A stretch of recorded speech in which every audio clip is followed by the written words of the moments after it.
जी अस्सलाम वालेकुम। आज हम इस वीडियो में लेसन नंबर 36 पढ़ेंगे इंग्लिश कोड 504 का। जैसे कि आप जानते हैं कि हम फाइनल के हवाले से लेक्चर्स सारे कर रहे हैं, तो आज हम लेसन 36 पढ़ेंगे जिसका टाइटल है different learning styles and strategies. तो चलें स्टार्ट करते हैं आज का lesson. The term learning style is commonly reserve for preferred form of brain activity associated with information acquisition and process। वो कह रहा है कि जो लर्निंग स्टाइल है ना, इसको हम ये कहते हैं कि ये एक ब्रेन एक्टिविटी है जिसकी वजह से हम क्या करते हैं, जो एसोसिएट करती है, जो इन्फॉर्मेशन से रिलेटेड है, जिसमें एक्विजिशन और इन्फॉर्मेशन की एक्विजिशन होती है और उसकी प्रोसेसिंग होती है। Researchers and practitioners use learning style research with personality and cognitive styles to determine ability, predict performance and improve classroom teaching and learning. अब जो रिसर्चर्स हैं वो इस चीज़ को कैसे देखते हैं, लर्निंग स्टाइल के साथ वो क्या प्रिडिक्ट करते हैं, क्या डिटरमाइन करते हैं किसी की एबिलिटी, किसी की परफॉर्मेंस और क्लासरूम की जो टीचिंग और लर्निंग है उसको वो डिटरमाइन करते हैं, उसको मेजर करते हैं। The term learning style, cognitive style, personality type, sensory preference and modality etc. are often used loosely and interchangeably। मतलब ये सारी चीज़ें आपस में कभी लर्निंग स्टाइल की जगह पे कॉग्निटिव स्टाइल आ सकता है, पर्सनैलिटी स्टाइल आ सकता है। इन सारी चीज़ों को ये आपस में एक दूसरे के साथ रिप्लेस होती रहती हैं, मतलब एक दूसरे की जगह पे इस ये वर्ड्स यूज़ होते हैं। Cognitive style research initially addressed phenomena as perceptual speed and flexibility. Later researchers focused on processing styles from the point of view of ego psychology. Start पर जो था वो कॉग्निटिव स्टाइल्स इनिशियली उसने क्या, उसको as a perceptional speed and flexibility के तौर पे लिया गया, मतलब कोई शख्स कितनी जल्दी किसी चीज़ को परसीव करता है, कितनी जल्दी वो समझता है। लेकिन बाद में जो रिसर्चर्स थे उन्होंने फिर फोकस किया processing style from the point of view of ego psychology, फिर उन्होंने साइकोलॉजिकल पॉइंट ऑफ व्यू के साथ इनके साथ देखा।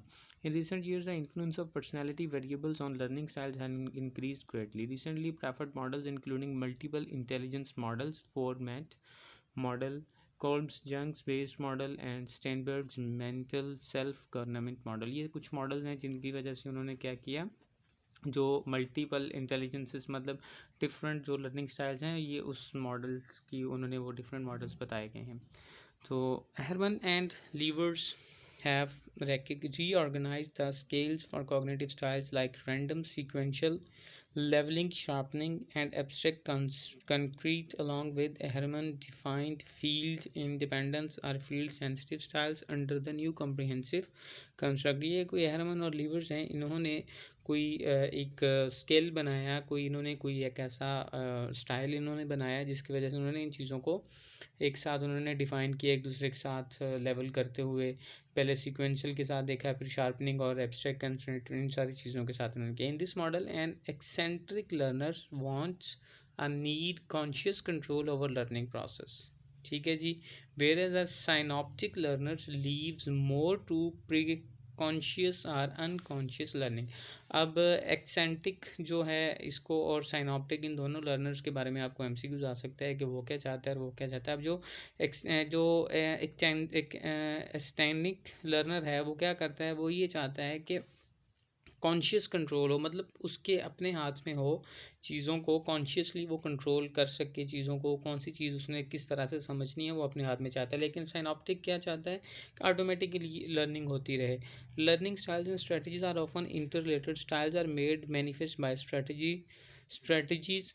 Strategy is neither good nor bad, it is essentially neutral. A strategy is useful under these conditions। अच्छा, वो कहता है जी लर्निंग स्टाइल और जो स्ट्रेटजीज है ना, ये इंटर रिलेटेड हैं। अब स्टाइल्स जो हैं, learning styles are made manifest by strategy. अब लर्निंग स्टाइल्स क्या होते हैं, इनको स्ट्रेटजीज़ के साथ बनाया जाता है। अब स्ट्रेटजी कोई भी ना अच्छी होती है ना बुरी होती है, ये न्यूट्रल होती है। और एक स्ट्रेटजी को यूज़फुल बनाने के लिए कौन सी कंडीशंस हैं वो उसने बताई हैं। It relates well to the, अच्छा ये आपके लिए क्वेश्चन बन सकता है कि एक यूज़फुल स्ट्रेटजी के लिए कौन सी कंडीशंस हैं, तो इसको जहन में रखिएगा। Strategy is useful under these conditions. It relates well to the second language task at hand. It fits the particular student's learning styles preference to one degree or another। सबसे पहले ये है कि जो सेकंड लैंग्वेज का task है उससे relate हो, वेल रिलेटेड हो, it fits the particular students learning style preference to one degree और अनदर। फिर जो आपके पर्टिकुलर स्टूडेंट्स हैं उनके लर्निंग स्टाइल के हिसाब से ये फिट भी होती हो, ठीक है। The student employ the strategy effectively and link it with other relevant strategies. फिर जो आपकी स्ट्रेटजी है स्टूडेंट उसको इम्प्लाई करें, स्टूडेंट उसको अडॉप्ट करें इफेक्टिवली और फिर उसको दूसरी स्ट्रेटजीज़ के साथ लिंक भी कर सकें। तो ये तीन कंडीशंस हैं, इसको याद रखिएगा। Such strategies make learning easier, faster, more enjoyable, more self directed and more effective and more transferable to new situations. ठीक है जी, ये उन्होंने फिर इसके फ़ायदे बताए हैं। In language learning field definition of strategies imply conscious movement towards a language goal. Students who frequently imply learning strategies enjoy a high level of self efficacy. ठीक है जी, मतलब वो बच्चे जो वो स्टूडेंट्स जो लर्निंग स्ट्रेटजीज़ को इम्प्लॉय करते हैं, मतलब उनको यूज़ करते हैं, उनको यूटिलाइज़ करते हैं, वो उनकी लर्निंग भी अच्छी होती है और वो मतलब उनके अंदर कॉन्फिडेंस भी आता है, वो सेल्फ लर्निंग भी उनकी अच्छी होती रहती है। Less able learners often use strategy in random unconnected and uncontrolled manner. ठीक है, और वो जो मतलब जो इसको नहीं कम यूज़ करते हैं फिर वो उनकी लर्निंग में उसी हिसाब से फिर आते हैं। Oxford identified 6 major group of second language learning strategies. Another question for your exams. ठीक है जी, इसको भी ध्यान में रखिएगा। अच्छा जी, ऑक्सफोर्ड्स ने अब कौन सी 6 major groups of second language learning कौन से दिए हैं? सबसे पहले जी कॉग्निटिव स्ट्रेटजीज, जिसमें रीजनिंग है, नोट टेकिंग है, सिंथेसाइजिंग है। कॉग्निटिव मतलब यूँ समझ लें कि it is related to your brain work. ठीक है, आगे है जी meta cognitive strategies identifying one's own preferences and needs, planning, monitoring mistakes and evaluating task success. ठीक है, अब इसमें आप क्या करेंगे, आपको कोई भी आपको एक टास्क दिया, आप उसमें फिर आइडेंटिफाई करेंगे अपने प्रेफरेंस के हिसाब से, अपनी ज़रूरत के हिसाब से, फिर आप प्लान करेंगे, उसको मॉनिटर करेंगे कि आपने क्या गलतियाँ की, और उसके बाद फिर अपने जो एरर्स हैं उनको एवेलुएट करेंगे, अपने टास्क की सक्सेस को फिर एवेलुएट करेंगे कि कितने % आपने इस टास्क को सक्सेसफुली किया है। Memory related strategies, acronyms, sound similarities, images, keywords. ठीक है जी, ये आपकी मेमोरी रिलेटेड है कि आपको एंटोनिम, सिनोनिम्स वगैरह वगैरह बता के कि आप चीज़ों को कितना याद रखते हैं। Compensatory strategies, guessing from context, circumlocutions, gestures and pause words. अब कंपनसेटरी स्ट्रेटजीज में क्या है कि आपको एक कॉन्टेक्स्ट दिया जाता है, आप चीज़ों को वहाँ से गेस करेंगे। ठीक है जी, मतलब आपको कोई जेस्चर दिया गया, आपने उस वहाँ से चीज़ों को खुद से ग्रैब करना होगा।